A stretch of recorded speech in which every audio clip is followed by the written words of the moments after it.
Welcome to The Explainer, where we break down big topics into simple, clear explainers. All right, so you've saved up some cash. That's awesome. Seriously, congrats. But now comes the big question, right? What's the smartest, safest thing to do with it? We're going to look at two of the most common first moves, the good old fixed deposit versus a government bond.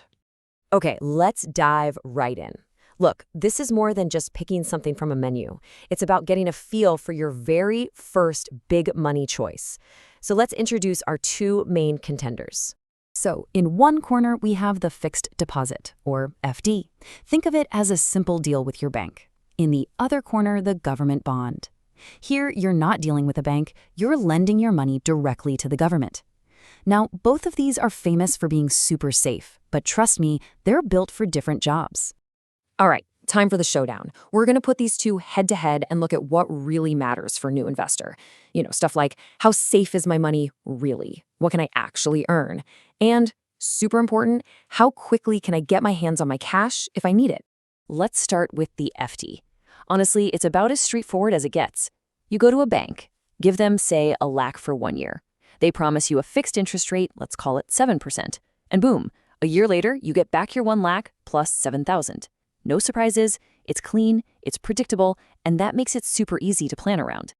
Okay, now a government bond works a bit differently. With a bond, you're the lender, and the government is the borrower. You're basically helping fund everything the country does.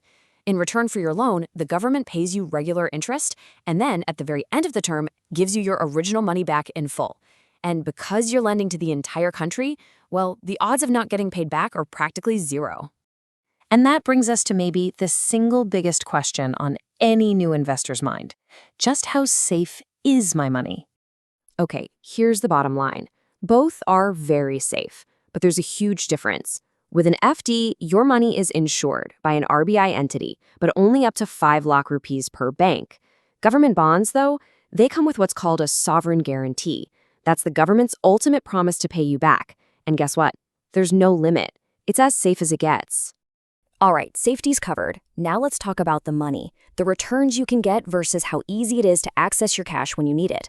This is always a big trade-off. So, when you look at returns, things get interesting. FDs are super predictable, right? You'll lock in a rate, maybe 6 or 7%, and that's that. Bonds start in a similar range, but they have a twist. You see, you can actually buy and sell bonds on a marketplace, and if you play your cards right, you might be able to snag a bond that gives you a slightly higher return, sometimes pushing up towards 8%, so there's a bit more variability there. And this right here really shows you that trade-off we were talking about. FDs are incredibly flexible. You can get one for just a week, and if you need your money back early, no problem, you just pay a small penalty. But bonds are a commitment. They're typically for the long haul. We're talking 5, 10, even 15 years. Getting out early means you have to find someone to buy your bond, and the price you get could be higher or lower than what you paid. So what about taxes? Well, this one's easy. It's a dead heat. The interest you earn from both just gets added to your income and taxed at your regular rate. Simple as that. No winner here. Okay, so we've covered safety, returns, flexibility, and taxes.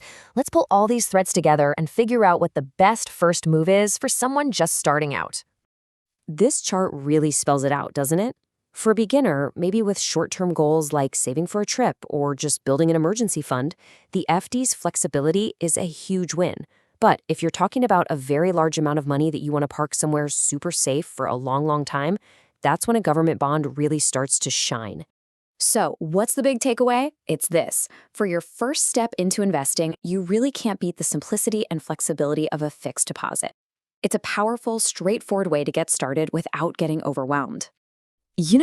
This quote really hits the nail on the head. The best investment is the one you actually make. Don't let confusion stop you from starting. And that's the beauty of an FD. You can understand it in 5 minutes and open one today.